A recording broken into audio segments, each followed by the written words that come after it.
Peristiwa tsunami Aceh tahun 2004 menjadi pengalaman traumatis bagi Delisa Fitri Rahmadani. Delisa yang saat itu berusia 7 tahun terseret gelombang tsunami hingga sejauh 8 km dari rumahnya di Ulele, Banda Aceh. Akibat tsunami itu, Delisa kehilangan ibu dan kakaknya. Ia juga harus rela kehilangan kaki kirinya yang harus diamputasi. Hal yang pertama sekali Delisa rasakan waktu itu pertama ketakutan. Ketakutan karena tidak hanya gelombangnya saja, tetapi juga tanah-tanah waktu itu kan goyang. Meski masih merasakan trauma, Delisa tak larut dalam kesedihan. Setelah 20 tahun berlalu, Delisa memilih untuk membagi pengalamannya dengan mengedukasi masyarakat Aceh tentang pentingnya mitigasi bencana. Selagi Delisa masih ada di sini, terus mengedukasi, terus sharing ya tentang Delisa itu dengan harapan mereka mengetahui bahwa di Aceh itu pernah terjadi seperti ini.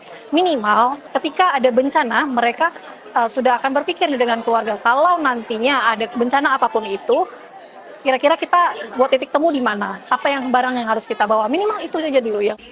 Pegiat Kebencanaan Aceh menilai edukasi terkait mitigasi bencana ini penting dilakukan untuk meningkatkan pemahaman masyarakat Aceh tentang risiko dan dampak bencana.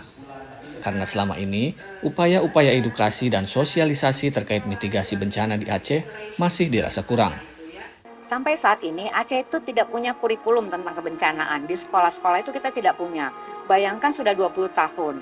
Kemudian juga kita tidak punya kanun ya. Kanun itu adalah peraturan daerah tentang kebencanaan. Itu masih menjadi draft kanun. Sosialisasi mitigasi bencana yang dilakukan pemerintah Aceh selama ini juga dinilai kurang efektif. Edukasi kebencanaan itu akan lebih sustain ketika dia disisipkan, diintegrasikan ke dalam kegiatan-kegiatan atau program-program yang sudah ada. Dibandingkan kita buat satu kegiatan yang sendiri, kemudian harus wah gitu ya. Jadinya pendekatannya tadi project based dan itu biasanya nggak keberlanjutan. Usai tsunami 2004 yang menelan korban hingga 200.000 jiwa, termasuk lebih dari 130.000 di Aceh, pemerintah Aceh melalui Badan Penanggulangan Bencana Aceh atau BPBA melakukan sejumlah upaya mitigasi. Selain edukasi, BPBA juga memasang rambu-rambu peringatan bencana dan rambu petunjuk jalur evakuasi di sejumlah titik di wilayah Aceh untuk memudahkan proses evakuasi saat bencana, termasuk membangun rumah evakuasi sementara. Selain itu, terdapat juga 10 alat peringatan dini tsunami milik BMKG yang terhubung langsung dengan sirine peringatan bencana di sejumlah wilayah di Aceh. Pemerintah Aceh terus-menerus bergerak mempersiapkan diri agar ketika sesuatu mudah-mudahan jangan terjadi, kita siap. Minimal kita bisa betul-betul memanfaatkan golden time ketika ada BMKG merilis stimulus awal bahwa gempa kekuatan sekian berpotensi tsunami, yang waktunya begitu kecil kita bisa memanage itu semua.